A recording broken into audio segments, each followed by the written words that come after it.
Hello, welcome to this episode of Kennedy Saves the World. I feel like I'm interviewing myself today.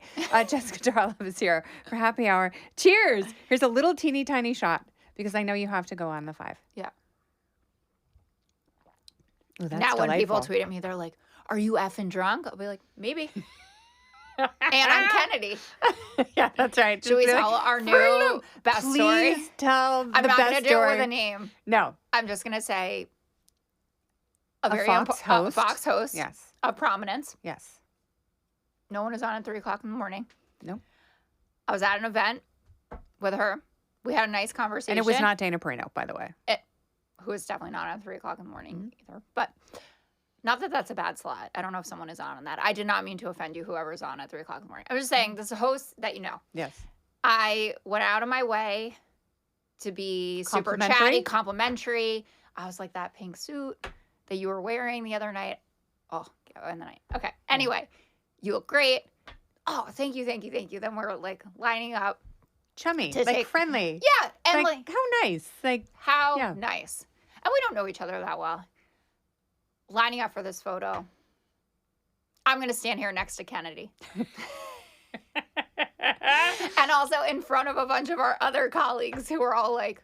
And did this person really believe that? Maybe. Oh, that is fantastic. Don't know. Didn't ask. Oh, that makes me so happy because you told me that. I'm like, oh, she likes me. Maybe. Well, yeah. No, actually, because you were super nice. And Jessica's still that a-hole. I think it's the best. It's pretty good. Yeah. Yeah. Because it's also just like, you're all the same. For all the like people that are like, oh, of course, we know the differences between everybody. Oh, yeah. It's such like, oh, brown hair. Yeah. Not Glasses. even a similar brown. No. Different glasses. Mine is much darker. Yeah, look at this. Mm-hmm. I don't natural highlights, but like, look at it. Anyway. Yeah, different glasses. Yeah. Mine are face off face. What are yours? What do you mean? Oh, the brand? Brand, yeah. Oh, Oliver Peoples. Oh, nice. Those are cute. I'll get a little morbid about it. These were my dad's last glasses that he was wearing. Amazing. And then I went and put my lenses Great in. taste.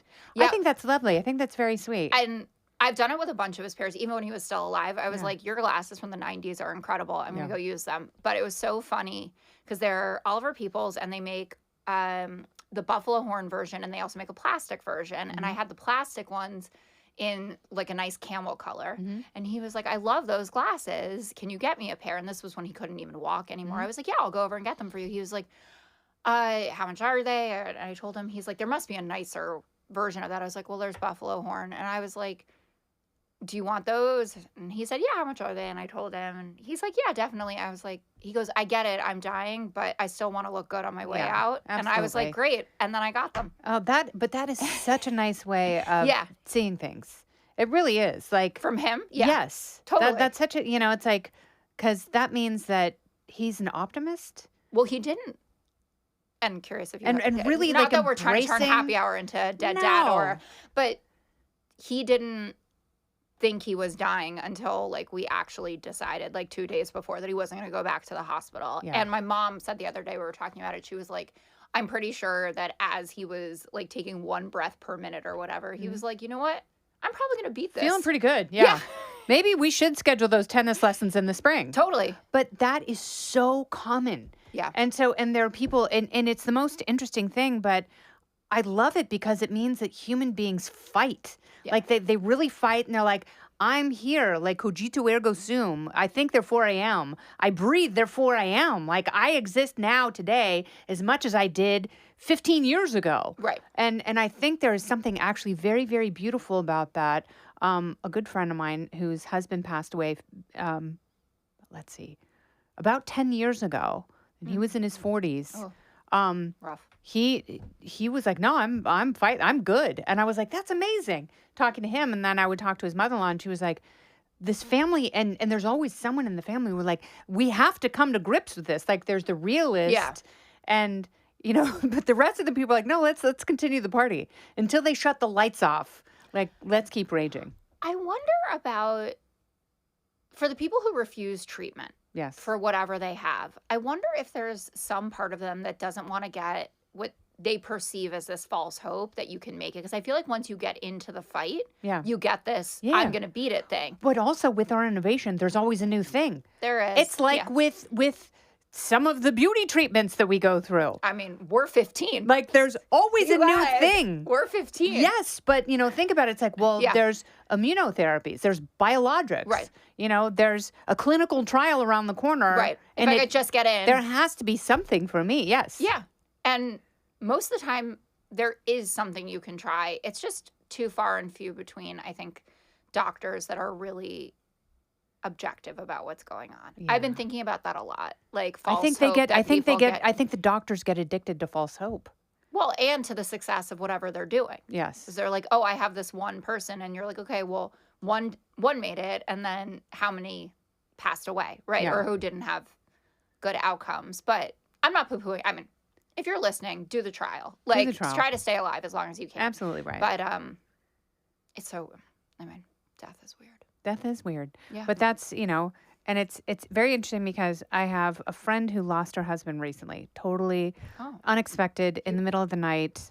And he just died? He just died, 53. And, and I told her what I told you and what I've told other people, like grief is very dynamic. Yeah. And you think you're going to be over it at some point, and you're just not. Nope. And it's like a river that makes turns, and like one day there's rapids, and one day it's completely calm, and it keeps going. Yeah. It's the most fascinating thing. It is a very weird journey, and you get breaks from it, and then it comes back. I meant to ask you, does your dad visit through the girls? Because my dad is through Cleo constantly. Oh, that's very interesting. How so? Like she'll say, Grandpa Mark is making pancakes. He made pancakes every day. She says, Grandpa's in the elevator. She will, it's really weird. And she'll talk about him more when my mom is around.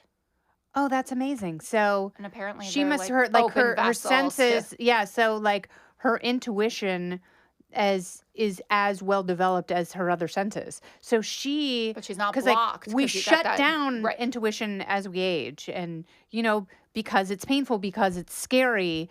But if you don't know that, and your intuition is as open as your sense of touch and your sense of sight, like how you feel and perceive someone is as real in that realm as it is in the others.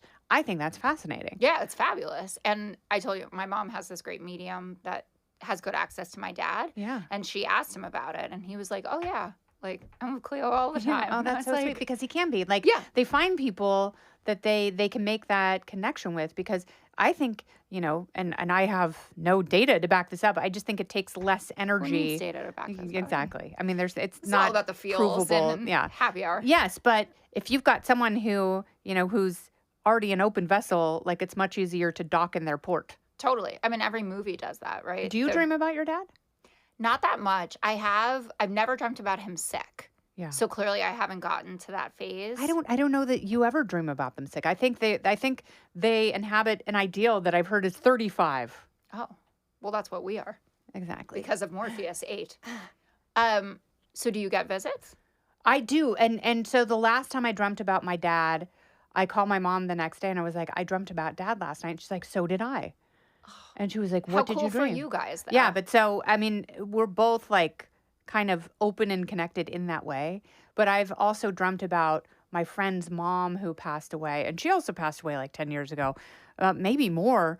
And I will dream about her very frequently, but she visits me in the most amazing. It's like she's taking me to the coolest, like celestial level where I get to glimpse for just a little bit with her, like I'm her +1 for a little bit. And so one night she took me up in some sort of a plane, and we could look down and see the whales at night, and they were like neon and iridescent, and I'm like, that's the coolest thing I've ever seen.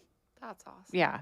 And then you were super close with her? I was close with her, yes, and I told her daughter, and I had to stop telling her because she was like, oh, I never dream about my mom. That must be nice. And I felt really bad because, and then... Is she open? Yes, in a way, but I think sometimes when people are that close to you, like you either don't remember it or it's, it's just something deeper that is inaccessible. But the Justin Baldoni Blake Lively thing. Yeah. Like he would tell her, "Oh, I have dreams about your dad," and I realized like that is such a cruel manipulation. Yeah. And also not provable in any way. And I don't believe him. I think he was just saying that to like either freak her out or make it seem like they had a level of intimacy that they didn't. So you're Team Blake? I'm kind of team neither. They live around the corner from me. Really? Yes. And they go to the same coffee shop that Brian, my husband, goes to.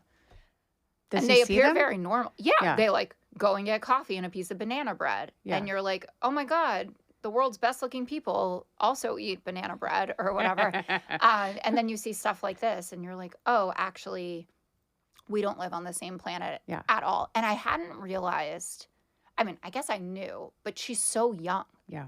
Like she's 37. Wow, and she's got 5 kids? 4. So I have been told because Pele recently started watching Gossip Girl that I'm not supposed to like her because she doesn't like her in Gossip Girl. That show is so good. And you also can't help but be so happy about like Leighton Meester and Adam Brody that it just brings millennials are so seen in what's going on. And then I was so sad. You know, they're on the red carpet and then their house burned down. Awful. In the fire. I guess they were near you. This has been Kennedy Saves the World, along with Jessica Tarlov. I'm Kennedy.